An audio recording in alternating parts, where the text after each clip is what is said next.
మహాగణాధిపతయే నమః. ఓం గురుభ్యో నమః. ఓం శ్రీమాత్రే నమః. పరమేశ్వర స్వరూపమైనటువంటి జ్యోతిష, వాస్తు మరియు ఇతర అనేకమైనటువంటి శాస్త్రములను మనకు అందించినటువంటి మహర్షులకి నమస్కారం. హయగ్రీవ హయగ్రీవ హయగ్రీవేతి యో వదేత్తస్య నిస్సరతే వాణీ జహ్నుకన్యా ప్రవాహవత్. అరుణాం కరుణాతరంగితాక్షీం ధృతపాశాంకుశపుష్పబాణచాపాం అనిమాదిభిరావృతాం మయూకైః అహమిత్యేవ విభావయే భవానీం. శ్రీమాత్రే నమః.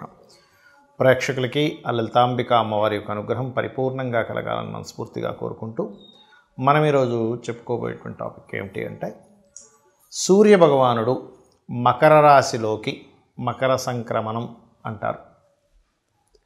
జనవరి 14వ తేదీన ఉదయం 8:59 57 నుంచి 59 మధ్యలో మారుతున్నాడు. ఒక నెల రోజుల పాటు మకర రాశిలోనే ఉంటాడు. మనకి సంక్రాంతి, భోగి, సంక్రాంతి, కనుమను 3 పండుగలు ఉంటాయి. ముఖ్యంగా సంక్రాంతిని పెద్దల పండగ అంటారు. పెద్ద పండగ అంటుంటారు కానీ పెద్ద పండగ కాదు, పెద్దల పండగ. ఈ రవి యొక్క గ్రహస్థితి మారడం మూలంగా 12 లగ్నాల వారికి, లగ్నం తెలియని వారు రాసుల వారికి ఎటువంటి శుభ ఫలితాలు జరగనున్నాయి, ఏ విషయాల పట్ల జాగ్రత్త వహించాలి, ఏ లగ్నాలకి మరి రవి శుభుడైతే ఒక రకమైన ఫలితము, పాపైతే ఒక రకమైన ఫలితం జరుగుతూ ఉంటుంది. కాబట్టి ఏ విషయాల పట్ల జాగ్రత్త, ఏ పరిహార మార్గం చేసుకోవాలి, మరియు అదేవిధంగా మరి లగ్నము, నక్షత్రము ఏమీ తెలియని వారు పర్టికులర్గా ఎటువంటి జాగ్రత్తలు తీసుకోవాలనేటువంటి విషయాలని చెప్తుంది నేనైనప్పటికీ కూడా చెప్పిస్తుంది సాక్షాత్ లలిత అమ్మవారిగా భావిస్తూ మనం ఒక్కొక్క లగ్నం గురించి మనం తెలుసుకుందాం. వృషభ లగ్నము, వృషభ రాశి. వృషభం వారికి ప్రత్యేకంగా ఈ రవి యొక్క మార్పు వలన మీకు కలిగేటువంటి ఫలితాలు ఏమిటి అంటే, ఇక్కడ చూసుకున్నట్లయితే ఇన్వెస్ట్మెంట్స్కి ఇది సరైనటువంటి సమయం. అలాగే ఎప్పటి నుంచో నేను గృహం కొనుక్కోవాలనుకుంటున్నాను, లేనట్లయితే ఉన్నత విద్యలకి నేను వెళ్ళాలనుకుంటున్నాను, ఉన్నత విద్యా సంబంధించినటువంటి యోగం అసలు నాకు ఇప్పుడు ప్లానటరీ పొజిషన్ అనుకూలంగా ఉందా అనుకునేటువంటి వారికి ఇది సరైనటువంటి ప్లానటరీ పొజిషన్, గుర్తుపెట్టుకోండి. అదేవిధంగా వివాహ జీవిత సంబంధించిన ఒక్కోసారి గతంలో చిన్న చిన్న డిస్టర్బెన్సెస్ వస్తాయి. అటువంటి డిస్టర్బెన్సెస్ క్లియర్ అవ్వడానికి కూడా ఇక్కడ మీకు ఈ రవి బాగా తోడ్పడతాడు.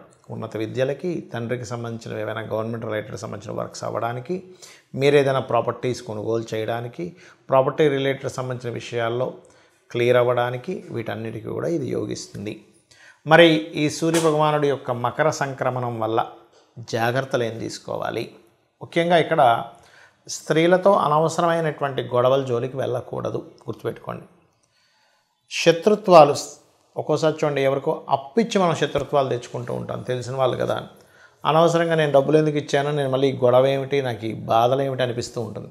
అంటే డబ్బులు ఇచ్చి కూడా మళ్ళీ ఒక గొడవ, ఇటువంటివి ఏర్పడతాయి. ముఖ్యంగా సూర్యభగవానుడు మకర రాశిలో సంక్రమణం జరిగేటప్పుడు గుర్తుపెట్టుకోండి. కావున ఈ యొక్క విషయాల్లో చాలా జాగ్రత్తగా ఉండాలి. మరి మీకు అనిపించవచ్చు, ఏమండి మా పనే అప్పులు ఇవ్వడం, తీసుకోవడం, మరి ఇప్పుడు ఎలాగా అంటే, మీరు బొబ్బర్లు దానంగా కనుక ఇస్తూ ఉన్నట్లయితే మీకు ఈ ప్రమాదం అనేటువంటిది రాదు. ఎందుకంటే మీకు లగ్నం నుంచి 3లో కుజుడు సంచరిస్తున్నాడు, 2లో కూడా వస్తాడు అనుకోండి వక్రించుకుంటూ. కావున కాస్త మీరు నవగ్రహాలలో కుజ, కేతు గ్రహాల దగ్గర, వీలైతే శుక్రగ్రహం దగ్గర కూడా దీపారాధన చేయండి. మీరు ఎక్కువగా నిత్యము ఆరాధించాల్సిన దేవతా స్వరూపము బుధగ్రహం. అంటే విష్ణు సహస్రనామాలు, ఇప్పుడు ప్రస్తుతం మీకు పంచమంలో కేతు ఉన్నాడు కాబట్టి గణపతి యొక్క ఆరాధన కనుక చేసుకున్నట్లయితే అన్ని విధాలు బాగుంటుంది. సూర్యుడి యొక్క సంక్రమణం మకరంలో జరుగుతుంది కాబట్టి దీన్ని మనం మకర సంక్రమణము అంటున్నాం. అదే కుంభంలో అయితే కుంభ సంక్రమణము, మేషం అయితే మేషము, లేదా మీనం అయితే మీనం, ఇలా చెప్తూ ఉంటాం. అన్నిటికంటే ముఖ్యంగా మకర సంక్రమణం చాలా గొప్పది. ఎందుకు? ఆత్మకారకుడైనటువంటి సూర్యభగవానుడు మనకి కర్మస్థానాల్లో సంచరిస్తున్నాడు. దీనివల్ల దీన్ని పెద్దల పండగ అన్నారని మనం ఇందాక చెప్పుకున్నాం. ఈ పెద్దల పండగ రోజు మనం చేయవలసింది ఏమిటంటే, ఇంట్లో మనం పండగ వాతావరణంలో ప్రత్యేకంగా మన పెద్దలు ఎవరైతే ఉంటారో, తాతలు, ముత్తాతలు, ఒకవేళ తండ్రి గారు గతించినట్లయితే తండ్రి గారికి, లేదా తల్లి గారి స్వర్గస్థులైతే శివాక్యం చెందినట్లయితే వారికని, ఎవరైతే గతించిన వాళ్ళు ఉంటారో, సింపుల్గా చెప్పాలంటే వారందరికీ కూడా వారి పేరు మీద తర్పణాలు వదలడము, వారి పేరు మీద స్వయంపాకం ఇవ్వడము, వారి పేరు మీద బట్టల్ని పెడతారు. అంటే వాళ్ళకి చెందుతుంది ఖచ్చితంగా, అందులో ఎటువంటి సందేహం లేదు. దీంతో పాటు ఈ స్వయం పాకం ఇచ్చేటువంటి క్రమంలో ఒక్కొక్క వ్యక్తికి ఒక్కొక్క సమస్య ఉంటుంది. ఎప్పుడు అంటే జీవితాంతం వేధించే ఒక సమస్య ఉంటుంది. ఆ సమస్యకి స్వయం పాకంతో పాటు తత్సంబంధించినటువంటి పదార్థం దానం కనుక ఇచ్చినట్లయితే ఆ సమస్య ఖచ్చితంగా తీరిపోతుంది. అదేంటో చెప్తాను ఇప్పుడు నేను మీకు.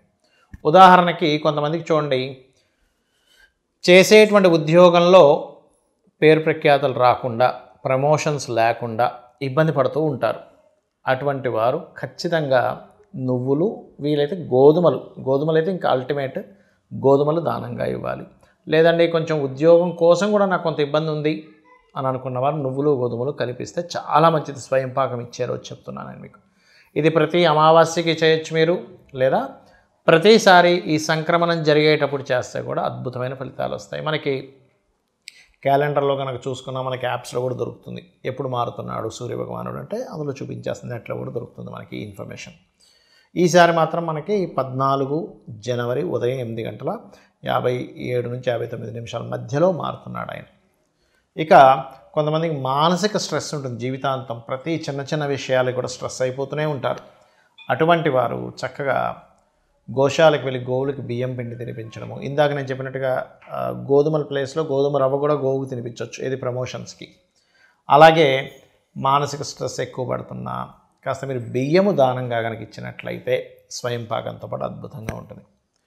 మరికొంతమందికి ప్రతిదీ గొడవలు అవుతుంటాయండి. అది భూ వివాదాలు కావచ్చు, అన్నదమ్ముల మధ్యన గొడవలు కావచ్చు, భార్యాభర్తలతో గొడవలు కావచ్చు, ఎక్కువ అవుతున్నాయంటే మీరు అప్పుడు చేయవలసింది, మీరు కందులు అంటారు, కందులు 1 కేజీ-1/2, కందిపప్పు వేరు కందులు వేరు, 3 కందులు 1 కేజీ-1/2 తీసుకుని ఎరుపు రంగు వస్త్రంతో సహా మీరు స్వయం పాకం ఇచ్చేసినట్లయితే ఖచ్చితంగా మీకు ఆ యొక్క గొడవలకు సంబంధించిన దోషం అనేటువంటిది పోతుంది.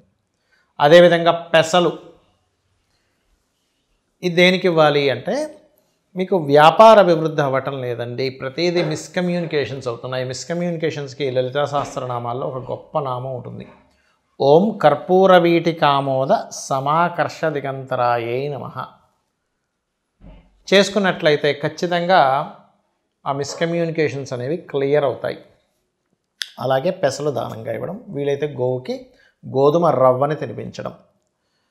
మరియు కొంతమందికి గురుబలం లేదు, ఇప్పుడు ఏ పని చేద్దామని ఇప్పుడు గురుబలం లేదండి, గురువు సరైనటువంటి స్థానంలో లేడు అందుకే ఎదగలేకపోతున్నాడు అంటుంటారు. అది నిజమే. గురువు కనుక సరిగ్గా లేనట్లయితే జన్మజాతకంలో, గురు బలం ఉన్నప్పుడు ఉండే జాతకం వేరుగా ఉంటుంది, గురువు సరిగ్గా లేనప్పుడు ఆ జాతకాలు వేరుగా ఉంటాయి. అలా ఉన్నప్పుడు పర్టికులర్గా ఏంటంటే గురువు ప్రత్యేకంగా వారికి జన్మజాతకంలో పాడైనందుకు ఈ స్వయం పాకంతో పాటు శనగలు ఎరుపు పసుపు రంగు వస్త్రము దానంగా ఇచ్చినట్లయితే స్వయం పాకంతో అద్భుతమైన ఫలితాలు వస్తాయి. దీంతోపాటు గోవుకి అరటికాయలు కూడా తినిపించండి. ఇక మరి కొంతమందికి వివాహం అవ్వదు, అలాంటప్పుడు ఉలవలు ప్లస్ బొబ్బర్లు 2 కలిపి ఇవ్వాలి స్వయం పాకంలో. గోవుకి కాస్త తీపి చపాతీలు పెడితే ఈ శుక్ర సంబంధించిన బొబ్బర్లు ఇవ్వడం వల్ల ముఖ్యంగా కేవలం వివాహం ఒకటే కాకుండా ఫైనాన్షియల్ క్రైసిస్, ఎక్కువ ఇబ్బంది పడుతున్నాం ధనం కోసం, ఖచ్చితంగా స్వయం పాకంలో మీరు బొబ్బర్లు ఇచ్చినట్లయితే ఫైనాన్షియల్ ప్రాబ్లమ్స్ తగ్గుతాయి. డబ్బులు రావాల్సింది కానీ ఆగిపోయింది అనుకునేవారు ఉలవలు ఎక్కువగా దానంగా ఇస్తూ ఉండాలి. అదేవిధంగా భయాలు ఉంటాయి కొంతమందికి, లేకపోతే ఏదో బ్లాక్ మ్యాజిక్స్ లాంటివి జరిగాయి అనేటువంటి ఒక భయం ఉంటుంది.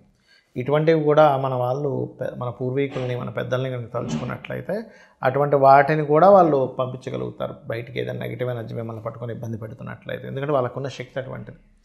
కాబట్టి మీరు బొబ్బర్లు ఎలా అయితే ధనయోగం కోసం ఇవ్వమని చెప్పాను, అదేవిధంగా ఇటువంటి భయాలు, ఊహలు, అపోహలు, ఏదో తెలియని ఒక భయం వేస్తుంది అనుకునేటువంటి వారు ముఖ్యంగా మినుములు దానంగా ఇవ్వాలి పెద్దలకి. అలాగే కొన్నిసార్లు జాబ్ సంబంధించిన సమస్యలు ఉండేటువంటి వారు తెల్ల నువ్వులు దానంగా ఇవ్వడము. మరియు ప్రతిదీ ఆటంకం జరుగుతుంది నా లైఫ్లో, అసలు ఏమి చేద్దామన్నా నాకు ముందుకు కలిసి రావట్లేదు అని అనుకునేటువంటి వారు ఉలవలు దానంగా ఇవ్వడము, గోవుకి గ్రాసం తినిపించడం, ఇవి చేస్తూ ఉండాలి. అయితే దీంతో పాటు మీ జన్మజాతకంలో అసలు మీరు ఏ సమస్య ఎదుర్కొంటున్నారో ఆ సమస్యకి సంబంధించిన గ్రహం ఏమిటి, ఆ అధిపతి ఎలా ఉన్నాడు అనేదాన్ని స్పష్టంగా చూసుకొని మీరు అడుగు ముందుకు వేసినట్లయితే ఖచ్చితంగా మీకు సమస్య అనేటువంటిది క్లియర్ అవ్వడం జరుగుతుంది. శ్రీమాత్రే నమః.